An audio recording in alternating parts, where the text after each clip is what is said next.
મિત્ર, મારા વૈભવની તને જાણ નથી. મારું ફાટેલું પેરણ ન જો દોસ્ત. કારણ અડધું અડધું થઈ જતું અશોક વૃક્ષ, કે આંખોને ચાખીને ઉડી જતું પતંગિયું, કે બાળકના દૂધ એઠા હોઠ, કે સસલા જેવી આંખની રવરવતી સુવાસ તને સ્પર્શી છે ક્યારેય? એના સિવાય તો શું હોય હર નવો શ્વાસ લેવાનું કારણ? આવો શ્વાસ લેવાનું કારણ જેમને સતત સાંભળ્યું અને કદાચ હજી સાંભળે અને પુનઃ પ્રગટે આ ધરતીને ચાહવા, એમને જરૂર મળવાનું ફરી આંખ ખોલવાનું કારણ. કારણ આ કવિએ જીવનને મનભર ચાહ્યું છે. એમણે જ કહ્યું છે, માણસોના બોલાશની નાની બચકી બાંધી આંખમાં રાખું, ઘઉંની તાજી ડુંડીઓ તોડી કલગી માથા બંધણે નાખું, સાંજ ચાખી લઉં, જળ ચાખી લઉં, ટેકરી બાવળ કાગડો હવા ધૂળ ચાખી લઉં. ધરતીની માટી સાથેની આવી મોહબ્બત કવિને મરવા ન દે. આ તો બસ 2 ઘડી -6 નંબરના ચશ્માવાળી આંખ મીચીને કવિ ઝોકે ચડ્યા છે. એ જરૂર જાગશે, અહીં નહીં તો બીજે, આજે નહીં તો કાલે. સર્જનહાર સ્વયં પોતાના જે સર્જન ઉપર ઓળઘોળ હોય એને આમ શાંત સૂઈ ન રહેવા દે. અને આ કવિ એમ સર્જનહારનું માને એવા ક્યાં છે? એ તો એમની સામે વિદ્રોહનો સ્વર ઉઠાવે અને પછી એમને શંકાનો લાભ પણ આપે, કારણ કે એમને મન સર્જક સ્વયં ઈશ્વર છે. જે કવિનું ઔદાર્ય ઈશ્વરને એના ગુનાઓની માફી આપવાનું સામર્થ્ય ધરાવતું હોય, એનું આમ મૌન થઈ જવું કેમ સહન થાય? પીડા બરફની જેમ થઈ ગઈ છે આસપાસ, છાતીમાં શ્વાસની એ બધી ચડ ઉતર છે ચૂપ. સાંકળ હલે બળે છે દીવો, ખાલી માર્ગ છે, ચાલ્યું ગયું છે કોણ, કે આખું નગર છે ચૂપ. ગુજરાતી સાહિત્ય નામનું આખું નગર ચૂપ છે. સાહિત્યના ભાવક નગરવાસીઓ ચૂપ છે, અને ચૂપ છે એ નગરની એક રેશમી ગલી, નામ એનું અમરેલી. અમરેલી કવિ રમેશ પારેખની અમરવેલી. રમેશ પારેખનો એક શેર છે કે અમરેલી નામ પાડીએ હરેક શહેરનું, અમરેલી નામ પાડીએ હરેક શહેરનું, તો ક્યાંય આ રમેશથી ભૂલા નહીં પડાય. અહીંની હવાને શ્વાસમાં ભરીને જન્મ્યા હતા કવિ. તારીખિયામાં તે દિવસ હતો 27/11/1940.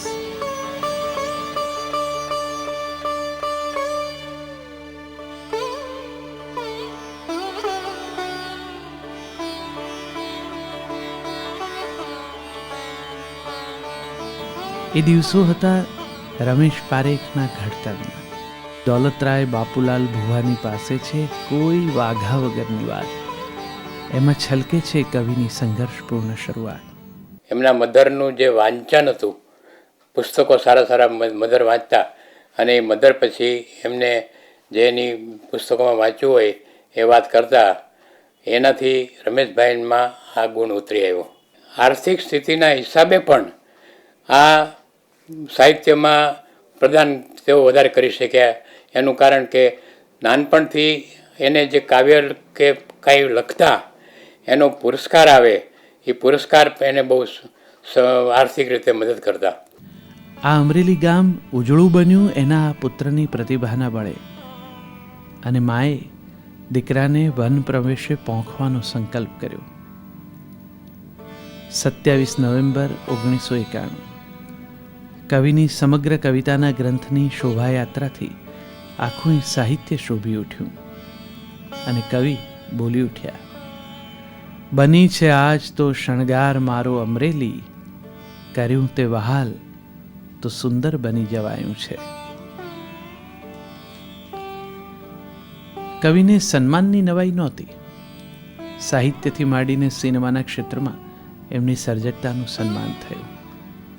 એ સહુમાં સર્વાધિક ગૌરવપ્રદ હતો પૂજ્ય મોરારી બાપુના વરદ હસ્તે અર્પણ થયેલ નરસિંહ મહેતા એવોર્ડ.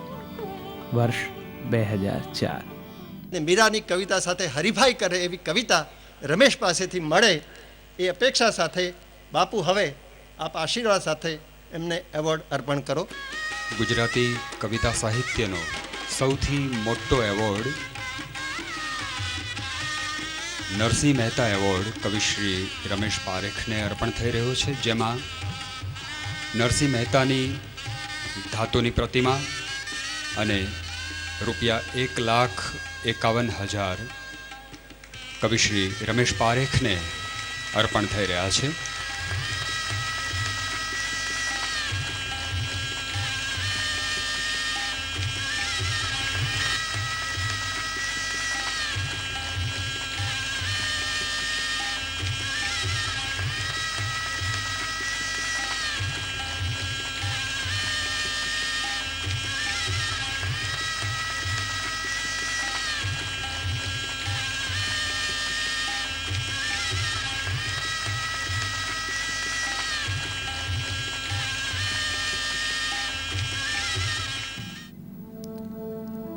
વનને અતિવેગે વટાવીને કવિ આવી ઊભા ષષ્ઠીપૂર્તિના પર્વની પરસાળમાં. અનન્ય લોકપ્રિયતાના આ સર્વમિત્ર સ્વામી પર ઓળઘોળ હતા એમના ચાહકો, ભાવકો, પ્રિયજનો, કલાકારો, સાહિત્યકારો અને સુજ્ઞ વિવેચકો પણ. વળી એકવાર વાલપની ધોધમાર વર્ષામાં ભીંજાઈ રહ્યા કવિ અંદર બહાર. સબર સબર લાગે એવું જીવતા કવિ કેટલા પાત્રો સંગાથે શ્વસતા રહ્યા. આપણે જાણીએ છીએ કે એમાં સોનલ છે, એમાં આલાબાપુ છે, તો સાથે સાથે મૂળજી કાનજી સરવૈયાએ છે, પ્રાણજીવન હરજીવન મોદી, ડી દાસ, નેણસી દેવસન વોરા, મંજી ઓઘડદાસ, અર્જણ વેલજી આલિશાન, બાબુદાસ બાટલીવાલા, બાબુભાઈ બીએ, અલ્લા રખા ડ્રાઈવર, બુધાજી, રવજી કઠિયારો, પોલા ભગત અને હા અભણ છોકરી દૂધી, બાઈ જીવી, છાયા, સરલા, રંભા, હસીના, રાણી સોન, રાણા સંગ, રાણી સોનાદે અને મા ડાળખીજી, મા જળહળિયાજી અને હા પેલો ખોતરવે ચડેલો ખુશાલીઓ પણ ખરો. કેટલાની સંગાથે જીવ્યા. છોકરો ને છોકરીની સાથે વત્તા રૂપે જે કંઈ થયું તે બધા સાથે કવિ જીવ્યા. એક જ જીવનમાં રમેશાયણ ઉપરાંત હસ્તાયણ, પગાયણ, શરીરાયણ, અરીસાયણ, ફોટાયણ, પતંગાયણ, ઈંડાયણ, કલમાયણ, વૃક્ષારયણ કેટલું જીવ્યા. પણ આ બધું જીવતા જીવતા એ જેમની સાથે શ્વસ્યા એમની સાથે ભરપૂર જીવ્યા. આજ રમેશ નથી એમ હું કે મારા પરિવારજનો નથી માનતા, એ રીતે હું માનું છું કે જે ગુજરાતી ભાષા જાણે છે એ પણ એમ જ માને છે કે રમેશ છે, શબ્દ દેહે અહીં જ છે અને એ અહીં જ રહેશે. આવું પ્રેમ છલકતું ભીનું અસ્તિત્વ જેમની આંખોમાં આત્મીયતાનું અંજન બનીને અંજાયું, એવા હૈયાઓમાં આજે શું થતું હશે. કવિની આત્મીયતાએ વયના બંધનને ઓગાળી દીધા. સૌને પોતાના લાગ્યા છે. વીતી રહેલો અને આવી રહેલો સમય સમાંતરે કવિને ચાહે છે. એ કવિને મળેલી સૌથી મોટી સ્વીકૃતિ છે, કવિની કવિતાને મળેલો આદર છે. કવિ ભલે કહે કે કવિ થવામાં માલ નથી, શહેરની રૈયત બની ગયેલો કવિ સાહિત્યનું ગૌરવ પણ બની શકે. કવિતા એ જવાબદારીપૂર્ણ વ્યવહાર છે એવું એ જાણે તો કવિ એ સ્વીકારે છે. અને એટલે જ પોતાના અનુજ કવિઓને કહે છે, કોણ ભાંગશે શ્યામ ગર્તના ગર્વ, કોણ એટલે તમે કવિવર, બીજું કોણ? તમે કવિવર હણહણતો હુંકાર કરીને બોલો અને શબ્દનો ગોવર્ધન ટચલી આંગળીએ તોડો. કવિની સાહિત્ય સર્જનની પ્રક્રિયા પરંપરાથી પ્રયોગ સુધીના વ્યાપમાં લહેરાતી રહી, સૌને મુગ્ધ કરતી રહી. આવો કંઈક ભાળી ગયેલો જાગતલ કવિ આમ સૂઈ જાય તે કેમ ચાલે? કવિ, તમે જે પંક્તિઓ ઉમાશંકરભાઈને ઉદ્દેશીને લખી એ જ અમે સહુ આજે તમને કહીએ છીએ. પાછા આવો ત્યારે શું શું લાવશો આ તમારા માનવ કુળ માટે? તમે અહીંથી લઈ ગયા તે સ્વપ્ન દાબડો? પાદરે ઊભા રહીને વાટ જોઈશું રોજ સાંજે.